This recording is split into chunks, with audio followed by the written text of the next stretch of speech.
You mentioned you have to do a lot of things that are more so on the boring side. You don't really want to do it. It's not as fun, and it's not what you're about. What are you about? Man, yeah. Well, obviously, we want to create music that has emotion and connects with people.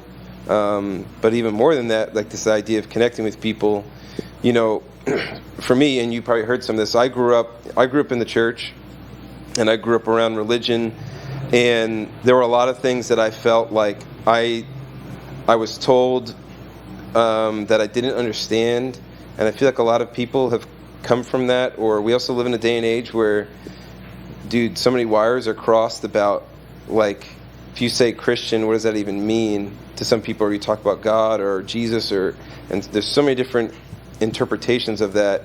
And you know, I had something that wildly impacted my life in truly coming to an understanding of who Jesus is and what he did. And it was so different than really how trite I think people had made this idea of Jesus. He was just kind of like a Bible character, like they just treated him like he was Gumby, you know. And to me, yeah, I want people to find the hope that I've found in this beautiful thing called grace. And so in our music, I'm just trying to catalog something that I feel like I'll never quite capture. It's kind of like looking out into the solar system and somebody's just like, yeah, it's amazing. And you're just like, you got to see it for yourself, you know? And so let me describe it to you. That's what I want our music to be, is to describe something to people in a way that maybe they can understand, that has been indiscernible, you know, through how they grew up, or if they think church is something that's tied to Fox News, or if they think Jesus is something that's tied to televangelists, or all these, to me, these false depictions of a beautiful truth, you know. And so that's something I'm really passionate about. We all are, and music's such a cool vehicle to use for that kind of stuff. So yeah, we're just trying to bridge some gaps. You know, we're not a church. I'm not a pastor. I'm not any of those things. You know, but yeah, we just want to bridge those gaps and connect with people, and in that way. I agree with you in the sense, too, that not even just Christianity, but religion as a whole is used as a tool in a lot of more so negative ways to maybe not even push an agenda, but just to accomplish something or to sell certain things and things like that. Yeah, it's a marketing tool. Yeah. And that's the thing is, you know, I know that there's a whole Christian music market, and it's this crazy, wild, in my opinion, pretty disgusting beast, you know, that's just used to make money. And we don't want anything from people. You know, I'm not telling people about Jesus because I want them to give me something or because I want them to like us more. I sincerely believe that, that he offers true hope and grace. And I just think it's beautiful. It's kind of like, this is like a really bad example, but when you eat at a like really rad restaurant, and you're just like, dude, you gotta try this stuff. It's so good. You know, you don't make any money off of the sale at that restaurant. Right. You know, you don't get to eat it again yourself. Right. But when you see things you love, you want to tell people about it, and that's kind of what it is for us. You know, I don't get gold stars in heaven or anything like that. Like, it's more so I see the way that I've been loved, and I want other people to know about this wonderful love. You know, so. Can you speak on any time where you may have been in some type of turmoil and then you ended up reaching the brighter side of the tunnel, per se? Yeah, I mean, so on our new record, the song Lights and Fire, it was the third song we played tonight. There was a point in my life where, like, it just felt like everything was falling apart, you know. I just graduated college, and I played soccer in college and wanted to continue to play professionally. And what college? I went to a small D3 school in Ohio called Cedarville University. And is that near Cedartown or no?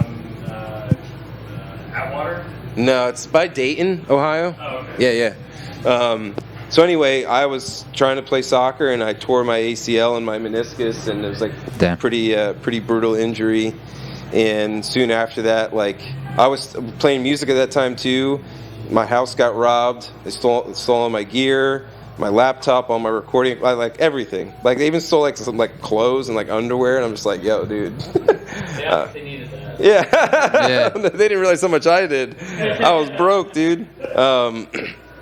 Yeah, and like relationship fell apart, and yeah, like in all those things, like I was just crushed, man. Like I was like, I really felt like God was like just sticking his thumb on me and like doing like being a jerk, honestly. And there's something that Jesus said. He says, "Where your treasure is, there will your heart be also." And I realized that I was loving the good gifts that he gave me rather than him. And I saw that like if my joy and happiness and peace could be taken away when things like that get taken away. And like, honestly, dude, what I went through is, there's so many people that went through so many worse things. Like, in the scope of reality, I really didn't lose a lot, but it was a lot to me. And I realized that if my joy is contingent on things that could be taken away, is it real joy? You know, if my peace can be taken away by things that are temporal, is it real peace and real hope? And so it was kind of in that I realized that there's something that couldn't be taken away from me, which is like the love that God has for me. And that was never more real to me than in that moment when I realized it. And I just remember like breaking down crying, realizing that like, yeah, I was like white knuckled holding on to things that really had no value. And so yeah, that's what that song's about, is basically seeing love and hope that is there despite hard time. I like that. So I want to know what you feel about this, or your thoughts on this, right? Because on the podcast that I listen to, you're saying you like to hear other people's interpretations and what they believe and things like that, right? And so my grandmother, very hardcore Christian, and I grew up always questioning things because I was too thrown into the church as well, right? And just the story of Jesus was always weird to me, in the sense of, first as a child, I was like, why only this one person? Why is this one person singled out and there can't be another Jesus at all? There's like billions of people, and why is there only one Jesus? So fast forward to now, I feel like Jesus is a metaphorical thing, and Jesus is something that's inside all of us, and it resides with belief and faith, all the things that are preached about. And I think that Jesus energy, the metaphor of Jesus, is something that's inside all of us that can bring us up from turmoil, as long as we believe and as long as we have faith. What do you think about that? I think, you know, I wouldn't word it that way, but I think what you are seeing is that, you know, the idea of redemption, the idea of hope, the idea of being selfless, all these like beautiful virtues that are found in his character. When we stop and look at it, we realize that like those are really beautiful things. Like that's a wonderful characteristic. Like those are things that we should want to emulate. And so I think that's probably what you're seeing. You know, everybody's looking for love, right? Everyone wants to experience love, or to give love. And to me, I think the greatest expression of the best definition of love is doing the greatest good to somebody else at the greatest cost to yourself.